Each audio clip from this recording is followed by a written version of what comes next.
convocation, nous pouvons décliner une invitation, mais en tant que sujet de ton royaume, nous nous sommes sentis plus qu'obligés de répondre, parce que c'est toi, notre Père, notre source, la racine pivotante qui nous communique la vie Zoé. C'est toi qui nous as conviés et nous y sommes là pour entendre ta voix, ta belle voix, cette voix qui se trouve être la matière première que tu as utilisée pour créer l'homme.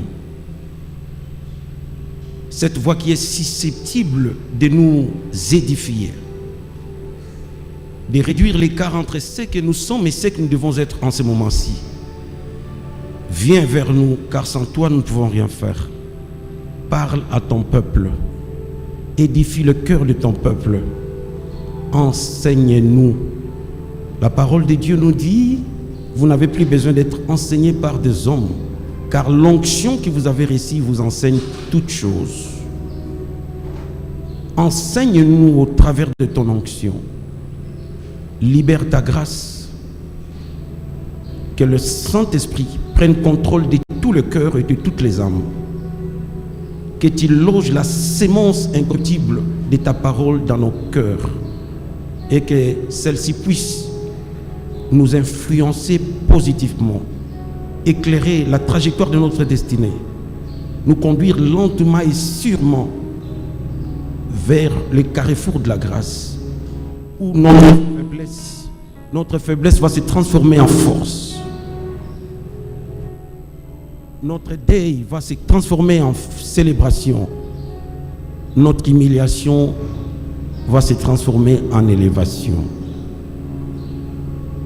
Plaise à ta grâce de se manifester d'une manière particulière sur chacun de nous. Au nom suprême de Jésus, notre Seigneur et Sauveur. Amen. Amen. Amen. Alléluia. Amen. Il est vivant. Il est ressuscité. Il est ressuscité. Il est vivant. Il s'appelle comment? Jésus. Pluie d'acclamation pour le roi.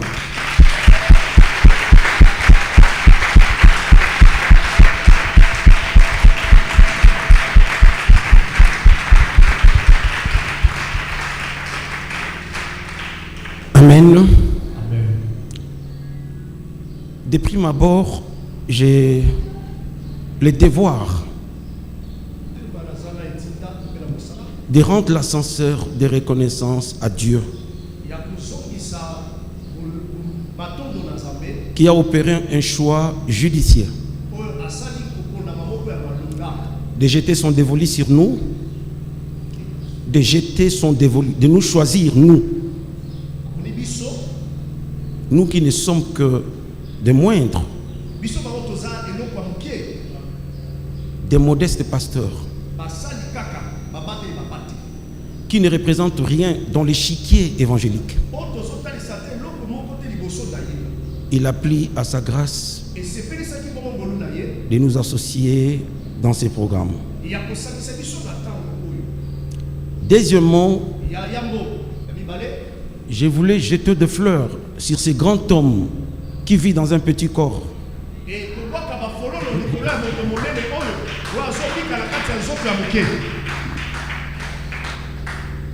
Les informations qui se trouvent sur les contenants ne nous renseignent pas parfaitement sur le contenu.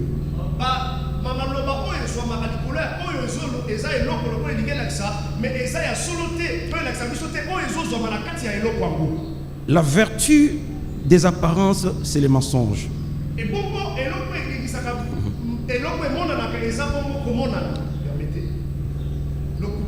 Au-delà des apparences qui trompent, nous avons le devoir de pénétrer la vérité profonde qui se cache dans le fond et non dans la forme.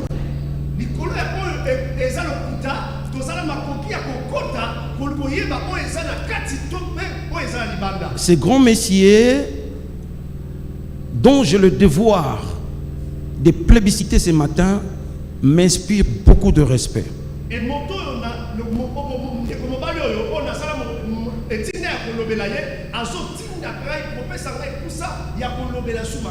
À l'occurrence, le patriarche Christophe Mayamba.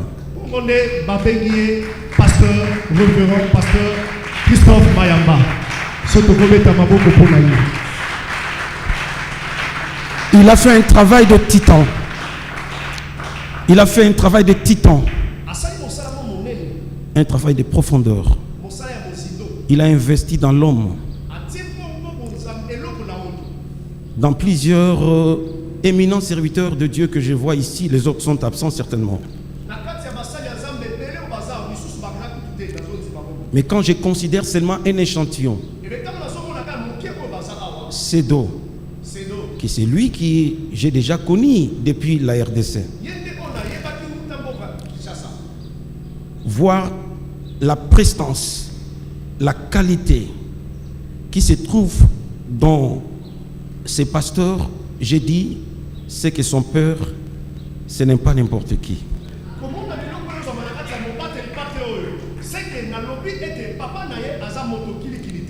J'ai traversé, j'ai vu d'autres serviteurs, j'ai dit, cet homme, c'est un grand qui mérite le respect.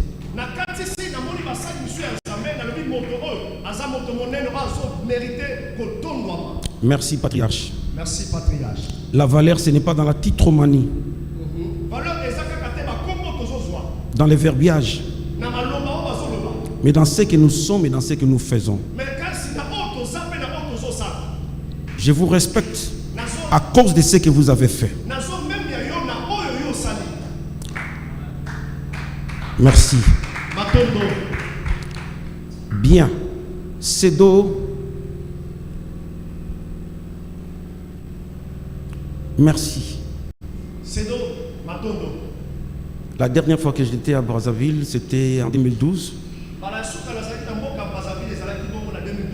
J'étais invité à l'église Volonté du Seigneur chez l'apôtre Timothée Ebongi. Depuis là, je n'ai pas eu l'occasion de traverser encore. Parce qu'on ne voyage pas par tourisme pour satisfaire notre curiosité. Nous voyageons pour faire le travail de Dieu. Il m'a donné l'occasion de venir rendre ministère. Merci Sedo. Il a la chose de Dieu en lui. Et tout porte à croire qu'il ira très loin avec le Seigneur. J'ai aimé la simplicité et la pertinence de la thématique que nous allons exploiter ce matin.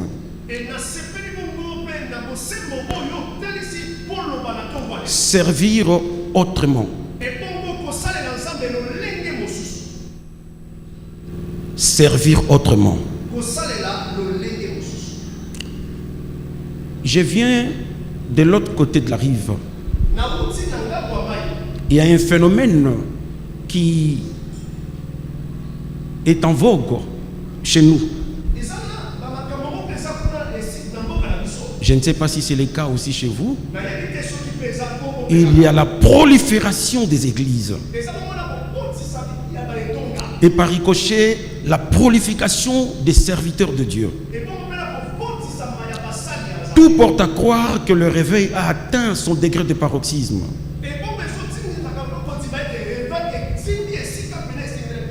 Non, c'est un trompe à l'œil. C'est un trompe à l'œil. Ce sont des apparences qui trompent. Oui, bien-aimé. Au-delà de cette multiplicité d'hommes et de servantes de Dieu qui donnent l'impression que le réveil a atteint son apogée,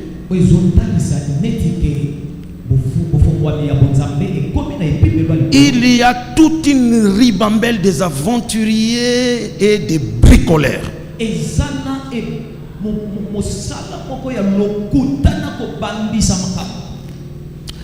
Et nous voulons faire les choses autrement. Nous voulons donner au sacerdoce sa lettre de noblesse. Réinventer la dignité sacerdotale. Si bien que la perfection est loin de notre nature.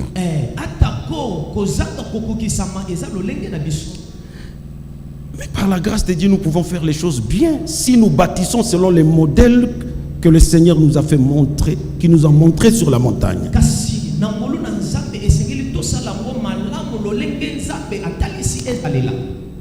Mon rêve le plus ardent au travers de ces assises, c'est de redorer le blason terni par tous ces parvenus, et je ne vais pas appeler aventuriers comme insulte, mais des gens qui bricolent, qui font n'importe quoi et qui font de bêtises, de dégâts qui aujourd'hui portent atteinte à la sainteté de la chose sacrée de Dieu que nous appelons l'Église.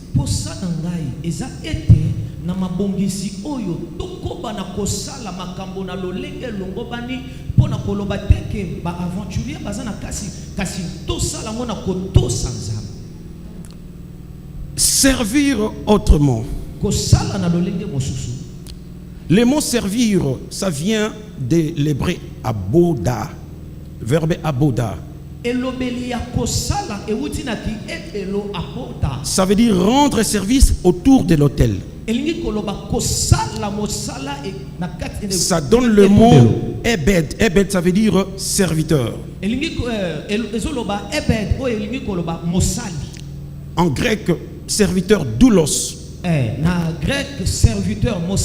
Ça veut dire esclave. Quelqu'un que Dieu a pris et a envoyé comme esclave pour accomplir sa volonté. On ne peut pas devenir un serviteur de Dieu comme par hasard. Vous dormez, le lendemain vous devenez pasteur, évangéliste, apôtre et que sais-je encore.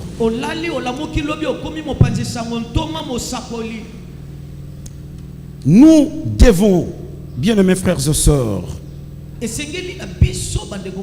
avoir la conscience de la pertinence et de la nature sacro-sainte de cette charge.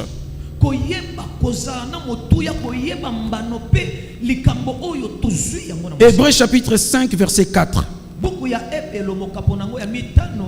On nous dit ceci, je lis, je suis dans la version Louis II. Souffrez que je vous donne cette lecture. Hébreux chapitre 5 verset 4. Hébreux chapitre 5 verset 4.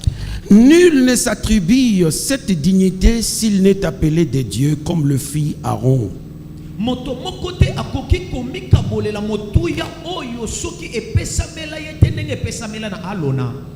Je le répète, nul ne s'attribue cette dignité s'il n'est appelé de Dieu comme le fit Aaron.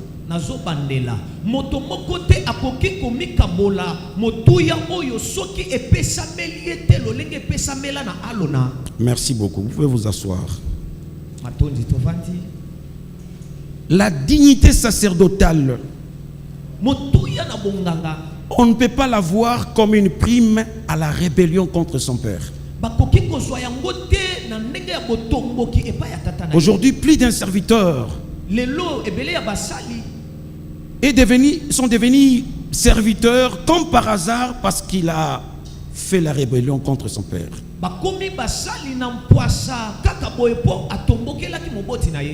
Le travail que ce monsieur a bâti toute sa vie, il a consacré sa jeunesse. À cause d'une faiblesse, à cause d'une erreur, qui sont des réalités inévitables dans notre parcours vers la perfection. Vous détruisez l'œuvre qui a été bâtie pendant plusieurs années. Résistez à la tentation de commencer une œuvre parce que vous avez eu la prime de trahir votre père spirituel.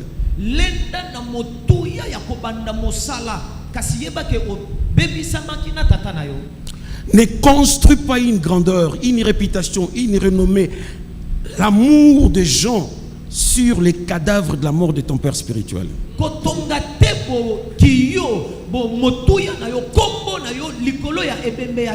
Un cadavre normal, après 4 jours, il y a putréfaction, il y a pourriture, il y a corruption. Le corps se décompose. Et l'immeuble de 8 étages que toi tu as construit ne peut pas résister sur les cadavres.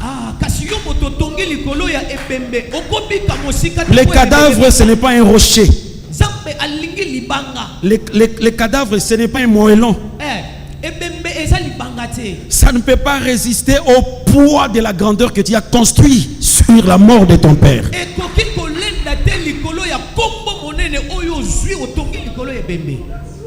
Résiste à cette tentation. Mais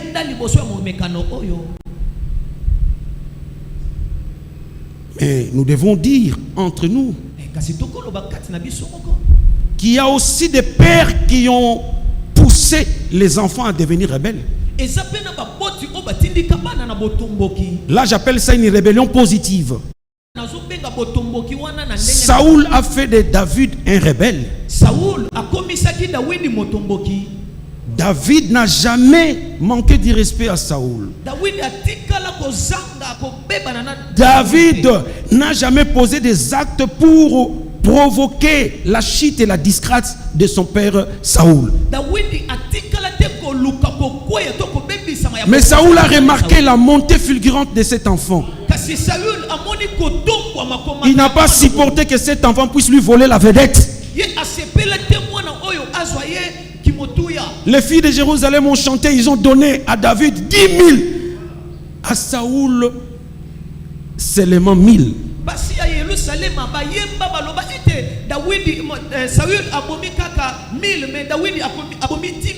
Le vieillard se sentit mal à l'aise. Il était nargué, touché au plus profond de lui. Et par un réflexe d'orgueil et d'instinct de survie et de repositionnement, il commence à pourchasser son fils.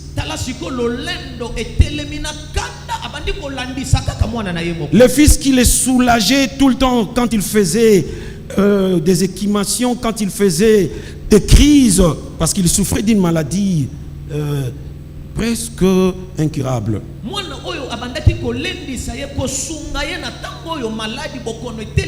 Ce jeune homme qui était porteur d'armes, qui l'accompagnait dans des champs de bataille.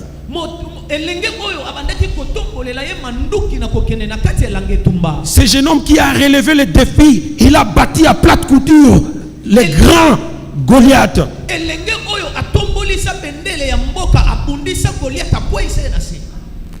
Ce jeune homme qui était le symbole de l'honneur de la nation. Il a contraint ces garçons à devenir rebelles. Un père qui refuse de devenir grand-père, il sera un vipère dangereux.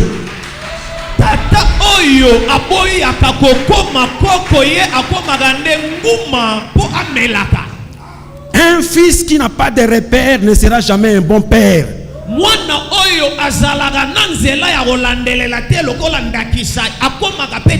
Un père ne travaille pas pour sa propre prospérité, mais pour sa propre postérité.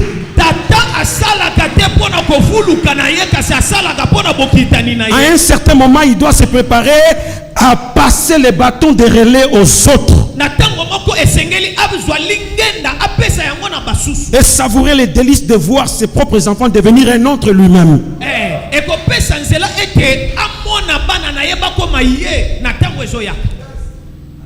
On ne peut pas devenir le lendemain matin apôtre des nations, prophète des nations, bishop et je ne sais pas qui encore, simplement parce que on a pratiqué le pis-aller. Pis-aller, ça veut dire faute de mieux, je me contente de ça.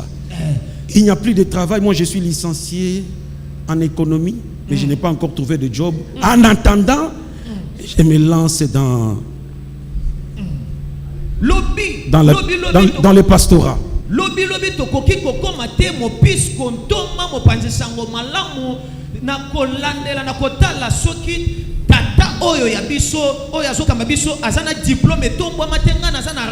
Le sacerdoce, ce n'est pas un travail de poltron et de paresseux.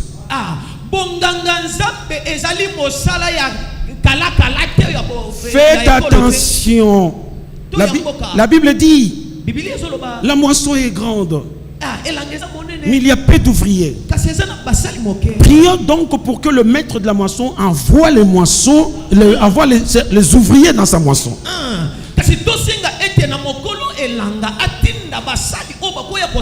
On ne devient pas simplement homme de Dieu, serviteur de Dieu, parce qu'il y a carence, le besoin se fait sentir, alors je vais aider. Dieu, on ne l'aide pas.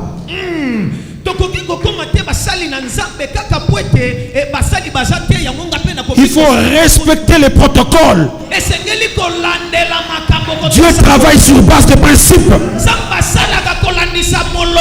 Cette dignité sacerdotale, on se l'attribue après avoir été appelé par Dieu.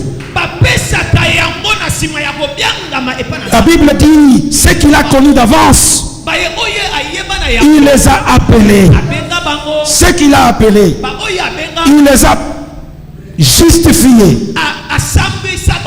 Ce qu'il a justifié, il les a glorifiés. Je le répète, ce que Dieu a connu d'avance, il les a prédestinés. Ce qu'il a prédestiné, il les a appelés. Ce qu'il a appelé, il les a justifiés. Ce qu'il a justifié, il les a glorifiés. Voilà les 5 socles dans l'économie du salut. Socles. Les 5 socles, les 5 pivots. Les 5 pivots.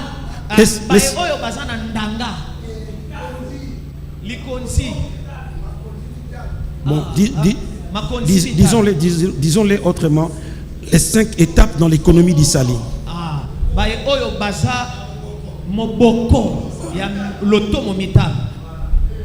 La première étape dans l'économie du salut, c'est l'élection.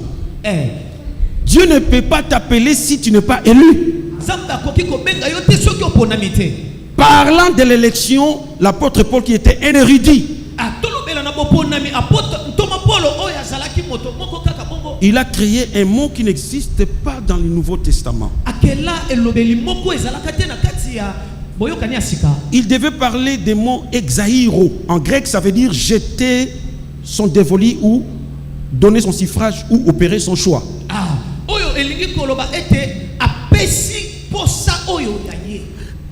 Mais lui, il a utilisé un autre mot, le mot pré-gignosco. Il voulait parler de l'élection. Il devait dire ce que Dieu a choisi d'avance. Non, il dit ce que Dieu a connu d'avance.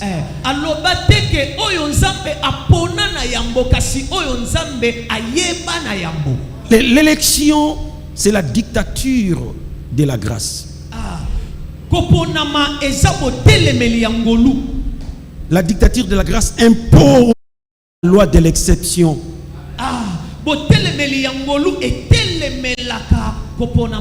La dictature de la grâce impose la décision solennelle de Dieu, si bien que les hommes ne peuvent pas être d'accord, parce que la personne choisie ne répond pas aux prestances.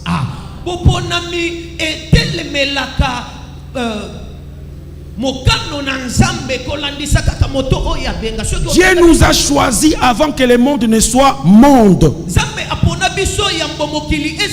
Pendant que tu étais un esprit qui habite dans la divinité sous forme d'incubation.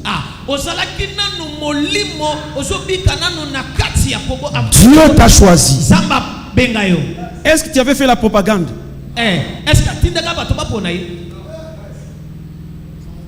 Tu avais posé des affiches?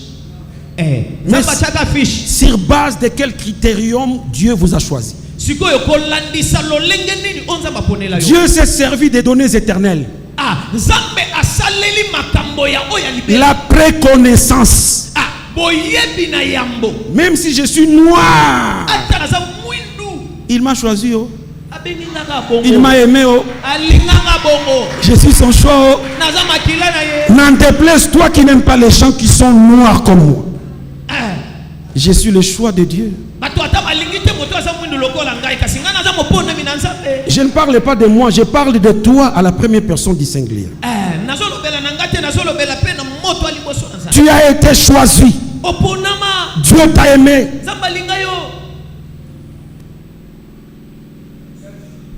Quels que soient tes détracteurs, ne sont pas prêts à accepter que toi aussi tu vas servir Dieu. Dieu ne choisit pas les qualifiés, mais il qualifie ceux qu'il appelle. Les trophées de la grâce, Dieu là, quand il descend au plus bas fond du gouffre, pour te choisir et te faire remonter sur la surface.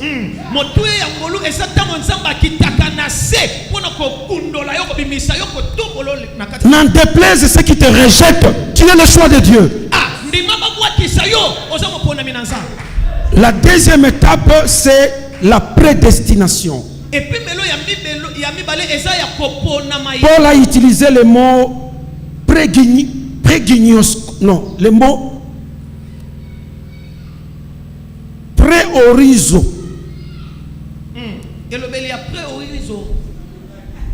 Ça veut dire la préparation d'avance, un horizon tracé d'avance.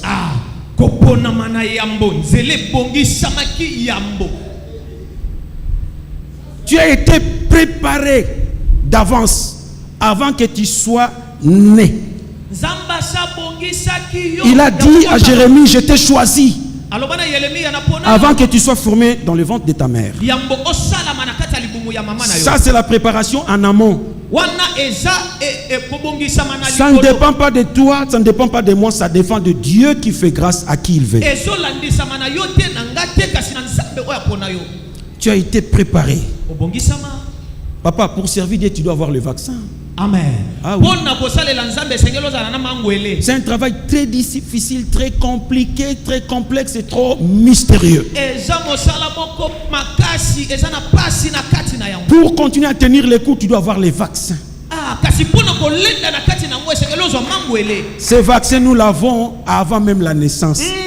C'est la prédestination.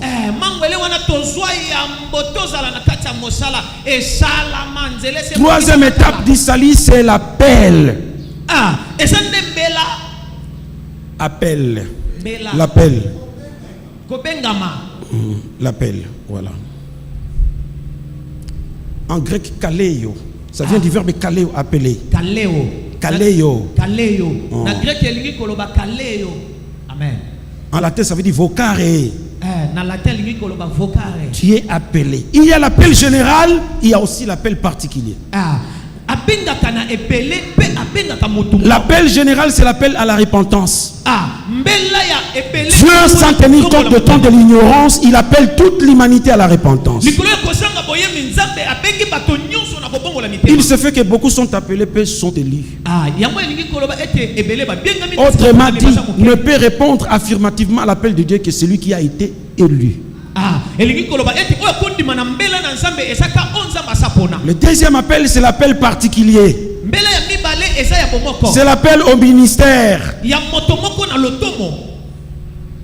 Beaucoup de gens répondent à cet appel aujourd'hui. Tout le monde. C'est un motif de joie et de fierté de devenir homme de Dieu. Mais répondre à l'appel général à la repentance. Le message de repentance se fait de plus en plus rare dans nos églises.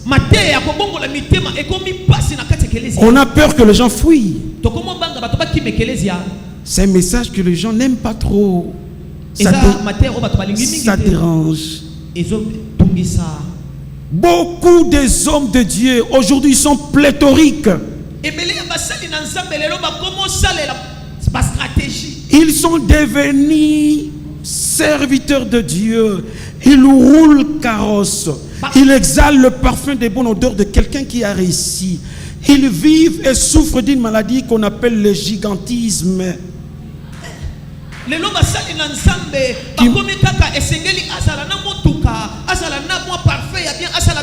C'est pas mal. Moi aussi je mets du parfum. J'ai aussi ma petite voiture.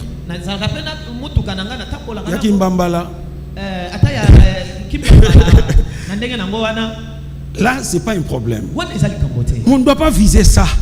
Eh, On ne doit pas viser ça. tokotalela yango te. On vient dans le pastorat simplement parce que c'est bien. C'est un métier qui paye bien aujourd'hui sans recevoir l'appel de Dieu. Eza te ke tokomi basali na nzambe tokomi ba pasteur lelo kaka po eza malamu efutaka kasi tozotala te kobengama epa na nzambe. L'assassin de Goliath s'appelle Goliath. Mobomi ya Goliath ezalaka Goliath. David n'a fait que l'aider. Dawidi asunga ye kaka. Il était déjà mort vivant Akufa me aza na bomoi. de par sa taille. Na molai na ye. Il mesurait 5, comment dire, il mesurait 6 coudées. Ça veut dire Abanda ko mesurer 3 mètres 57 centimètres. 3 mètres 57 cm. C'est un monstre. La taille simplement, c'était une provocation. C'était une provocation à la rectitude de Dieu. Parce que Dieu c'est un mystère. Il s'est caché par un mur, une clôture de plus de 5 coudées. 5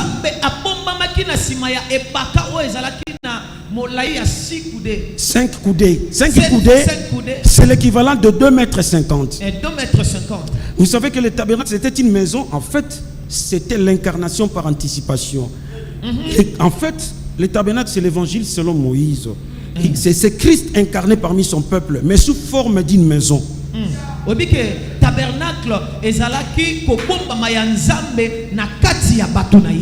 Il y avait le parvis extérieur, le parvis intérieur, le lieu saint et le lieu très saint. Et le parvis extérieur et le parvis intérieur s'étaient séparés par un mur. Une clôture de 60 coudées. 30 mètres. Il y avait une porte de 20 coudées.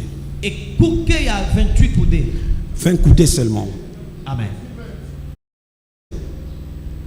La grande parcelle que nous appelons tabernacle n'avait qu'une seule porte.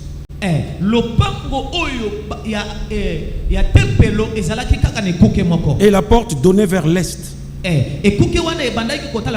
Vous venez du nord, de l'est, de l'ouest, vous allez contourner jusqu'à venir à la porte, une seule porte. Jésus est la porte. Il a dit, nul ne peut venir à Dieu que par moi. Nul ne peut venir à Dieu que par moi. Je suis la porte de brebis. Mais 5 mètres, pardon, 5 coudées, c'est 2,5 mètres. Ça veut dire quoi? Au-delà de la taille normale d'un homme, Dieu s'est caché. On ne peut pas les connaître en étant dehors. Il faut entrer. En dehors, tu ne peux pas les connaître.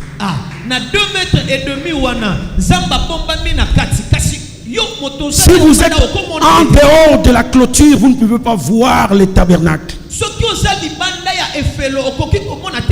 Parce que le mur était très élancé. Quel est le langage subliminal? Dieu se cache. Mais Goliath mesurait 3,57 mètres. Donc il dépassait de loin. Il pouvait tout voir à partir de l'extérieur. Il pouvait voir l'autel des reins. Et puis il pouvait voir l'autel du parfum. Tout en restant dehors. Beaucoup ne sont pas entrés par la porte de Jésus. Ils n'ont pas accepté Jésus comme Seigneur et Sauveur. Du coup, ils sont devenus hommes de Dieu puissants. Ils font tomber les gens. Homme de Dieu très très puissant et très renommé. Il n'a jamais entré par la porte. Mais il connaît tout ce qui se passe à l'intérieur. Beaucoup sont en dehors du tabernacle. Beaucoup sont en dehors du tabernacle.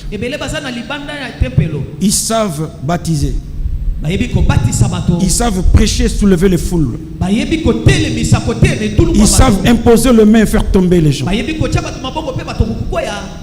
Ils n'ont jamais entré par la porte. Et ils n'en ont pas besoin.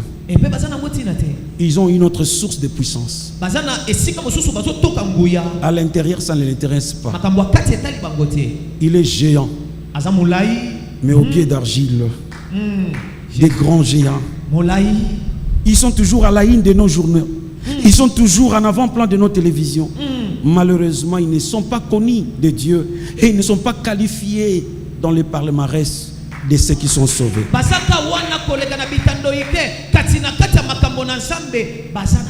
Que le Seigneur puisse nous aider à répondre d'abord à l'appel général. Être d'abord un enfant de Dieu avant de devenir serviteur de Dieu.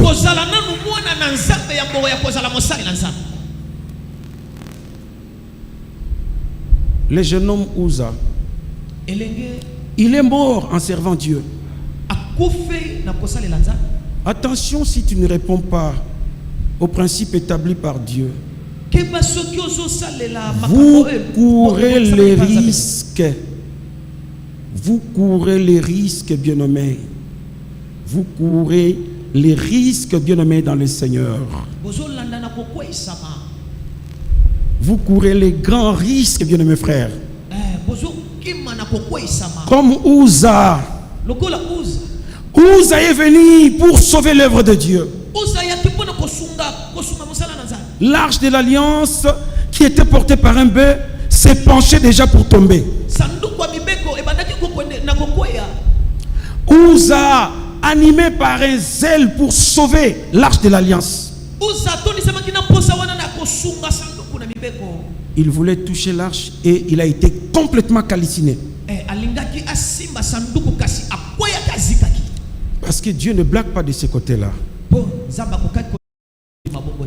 Qui a tué Uza? Uza s'est tué lui-même. Uza s'est tué lui-même. Oui, bien-aimé. Parce qu'il était animé par le zèle de servir. Mais il n'a pas respecté les protocoles. La deuxième personne qui a tué Uza, c'était David. David n'a fait que calquer les choses d'une manière mondaine. On ne porte pas l'arche. On ne peut pas faire porter l'arche sur une bête.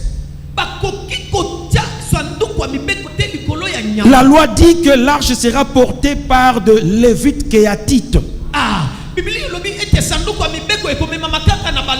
Ce qui revient à dire, c'est lui qui est Lévite Gershonite. C'est lui qui est Lévite Mérarite.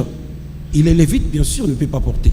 Celui qui vient d'une autre tribu, qui est la tribu de Lévi, de la lignée de Kéat, ne peut pas porter ces coffrets sacrés qu'on appelait Arche de l'Alliance.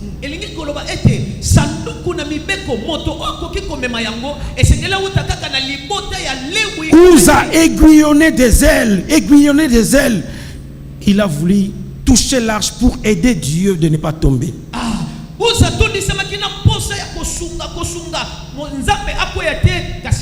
Il a connu sa mort. David était indigné. Mais le Seigneur ne cède pas à nos caprices si le principe établi n'est pas accompli. Uza est mort. La même arche qui a tué Uza, c'est la même arche qui a été la source de bénédiction de Obed-Edom. Parce que Obed-Edom était ayant droit du sacerdoce. Il est lévite kéatite. Il était portier du temple. Voilà pourquoi l'arche a choisi l'épaule qui doit le porter. L'épaule de Obed-Edom. On devait choisir un roi. Samuel, rempli du Saint-Esprit, commissionné par Dieu, il va chez Isaïe. akepa ya Isaïe. Dieu le Seigneur me dit qu'un enfant chez toi est choisi pour être roi d'Israël. Alobi nzambe ayebisinga mwana moko epa na yo aponami po azala mokonzi. Et quand il a vu les enfants, les 7 enfants de David, d'Isaïe, l'aîné s'appelait Eliab. Il avait toute la prestance d'un roi. Un homme robuste, musclé, avec une taille imposante. L'homme de Dieu a été séduit par les apparences. Il dit, ah, voici, cette fois-ci, Dieu a choisi une bonne personne. Et Dieu lui parle, il dit, non, non, non, non, c'est pas lui que j'ai choisi. Vous les hommes, vous jugez selon les apparences. Lui ne me convient pas. La corne était là, remplie d'huile. Mais la corne était incapable de oindre.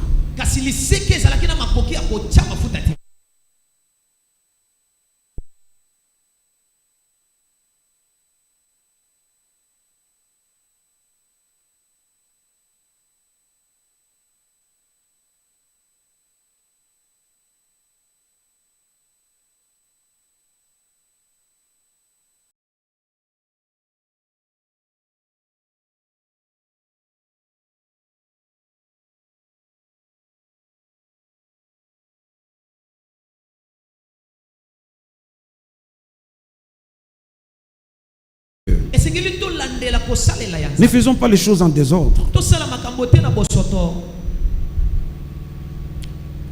Nous voulons organiser les choses d'une manière un peu mondaine pour donner un éclat, un rayonnement dans ce que nous faisons.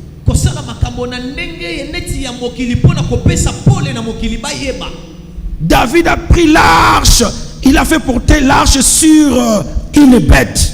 Pourquoi? Parce que quand l'arche est allée comme captif de guerre chez les Philistins, après avoir été frappés par Dieu, ils ont restitué l'arche, ils l'ont placée sur une bête et David a calqué ce modèle.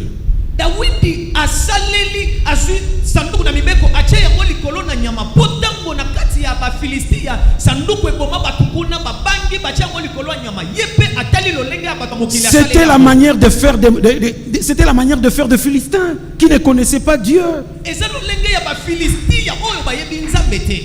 Ils ont vécu dans l'incompatibilité avec l'arche. Voilà pourquoi ils ont chassé l'arche.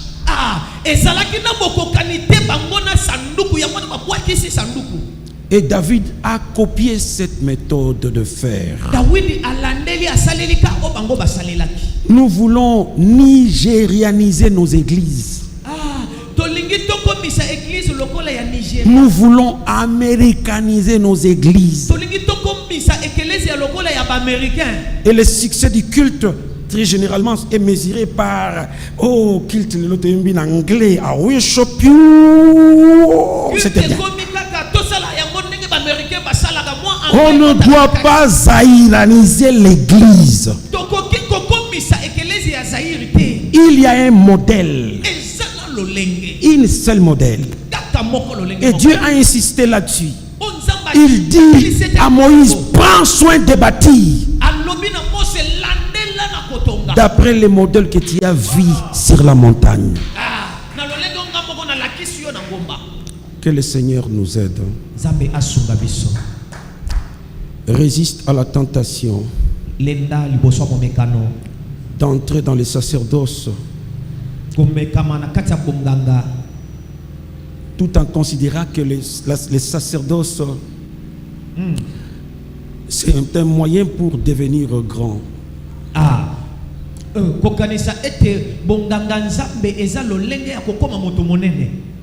Le cléricalisme qui détruit la laïcité de l'œuvre de Dieu.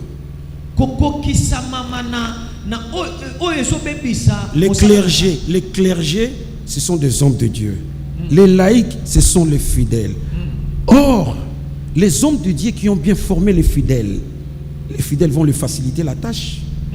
On peut servir sans être apôtre. Amen. Derrière un apôtre, vous Amen. apportez votre savoir-faire. Amen. Le tabernacle a été construit par qui? Les visionnaires, c'est Moïse. Amen. Il a vu sur la montagne. Mais pour reproduire d'une manière matérielle et visible, on a fait appel à des savants, Oliab et Bethaleel. Ils n'ont jamais vu la vision, mais ils ont reproduit exactement. Dieu, quand il t'appelle, faites attention, il a choisi aussi ton remplaçant. Si tu ne réponds pas aux attentes de Dieu, il peut aussi te remplacer. Mais n'ayez pas peur. Mais quand Dieu vous appelle, il prépare non seulement les remplaçants, il vous donne aussi les partenaires de destinée.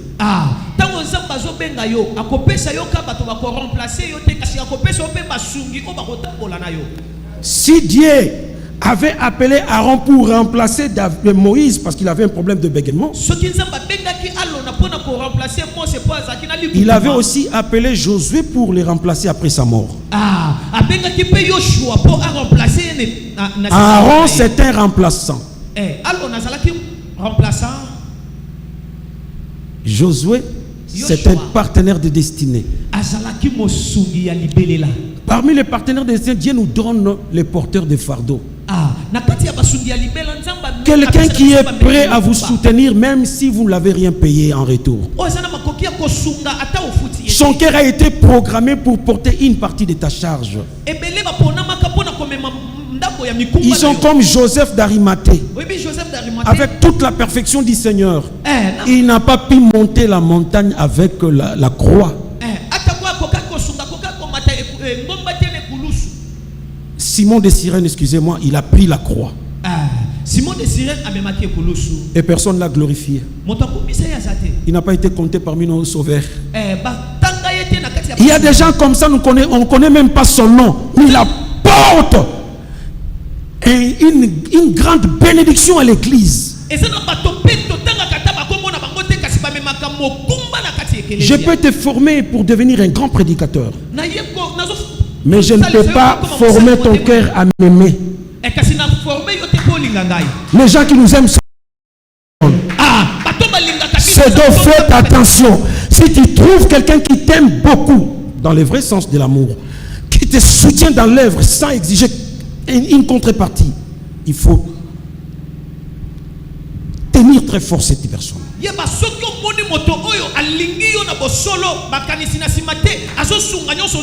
Les porteurs de fardeau sont comme Pierre, il est prêt à couper l'oreille pour te défendre. Ils sont comme Jean, tout le monde peut fuir, lui il est là au bas de la croix. Voilà pourquoi Jésus parfois laissait que Jean puisse dormir sur sa poitrine. Parce que c'est un porteur de fardeau. Il est mort. Il a laissé un testament verbal. Il a dit, fils, il parlait des gens. Voici ta mère. Mais il y avait Jacques, son petit frère biologique. Il y avait Jude, son petit frère biologique. Il y avait José, son petit frère biologique. Il a confié la charge de la continuité de la survie de la maman à un porteur de fardeau, Jean. J'ai dépassé largement le temps. Je m'arrête là parce qu'on est encore là. Je n'ai qu'à l'introduction, je n'ai pas encore entré dans la profondeur de ce que nous devons parler. J'étais en train de donner une mise en garde aux gens qui veulent devenir serviteurs de Dieu. Nous allons montrer maintenant comment on peut servir Dieu autrement.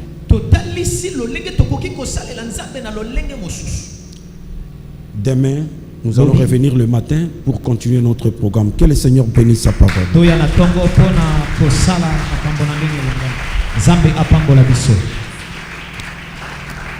Nos deux mains levées vers le trône de la grâce. On va prier. Un seul sujet de prière. Nous sommes venus comme des enfants.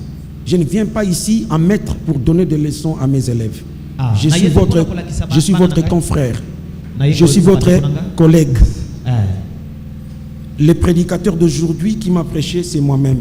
C'est-à-dire, les paroles que je viens de dire, ça ne vous concerne pas seulement, ça me concerne aussi. Revenons demain nous allons continuer ce programme. Mais levons nos mains vers le ciel, réagissons à cette parole. Nous voulons servir Dieu autrement. Trop de bêtises, les gens n'ont plus confiance. Est-ce que nous pouvons réinventer la dignité sacerdotale pour cette fois-là récupérer la confiance perdue par des gens qui sont devenus sceptiques à cause de nos dégâts, à cause de nos bêtises? Levons nos mains vers le ciel, disons un mot au Seigneur. Je vais te servir autrement, Seigneur. Révèle-toi à moi. Je ne vais pas moi-même par courage entrer. Non, je veux que tu m'appelles dans ce travail. Si déjà tu as été appelé par Dieu, dis Seigneur, je vais te servir autrement. Je vais changer mon fusil d'épaule. Je vais changer mon paradigme. Je vais changer ma façon de faire les choses. Et cela doit correspondre selon les modèles divins. Prions le Seigneur. Que chante Badagenta. Rebana robotope parabasa parasa. Prions, chers serviteurs de Dieu. Toshamanagi. Regain to mao regish. Come speaking to bow, shem to bow. Kenarababa. Aide-nous, Seigneur, seuls nous ne pouvons rien faire. Aide-nous, Seigneur, nous avons besoin de toi. Aide-nous, Seigneur, nous avons besoin de toi. Robanagen to bow. Kenarobo sham to bow. Sans toi, nous ne pouvons rien faire. Tu es notre force. Toi seul, Seigneur mon Dieu, tu nous suffis. Tu nous donnes la valeur ajoutée. Tu nous qualifies, Seigneur. Aide-nous, Seigneur, nous avons besoin de toi. Au nom suprême de Jésus.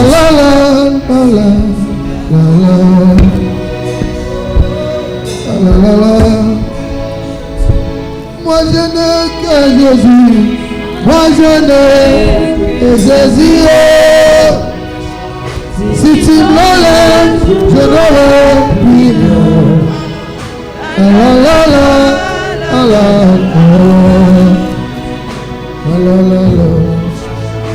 Moi je n'ai que Jésus. Moi je n'ai que Jésus. Si tu me l'enlèves, je n'aurai plus rien.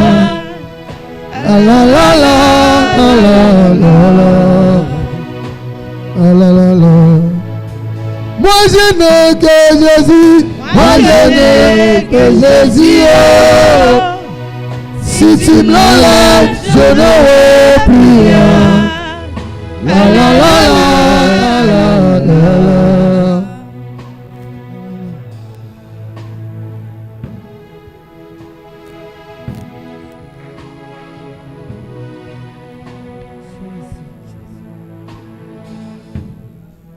Yomoko kamata bafaza nanga.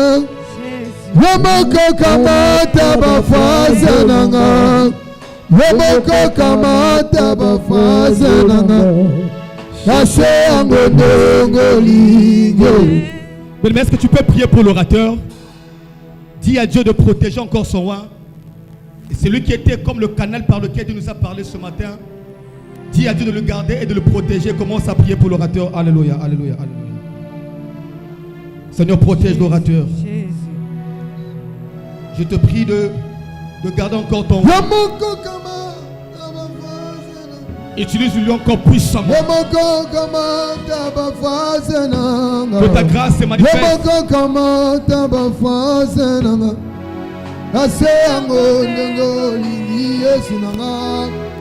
Yomoko kamata bafazena. Yomoko kamata bafazena. Yomoko kamata bafazena. Ase angondo nalingina yebisayo. Nalingina yebisayo ne makambo.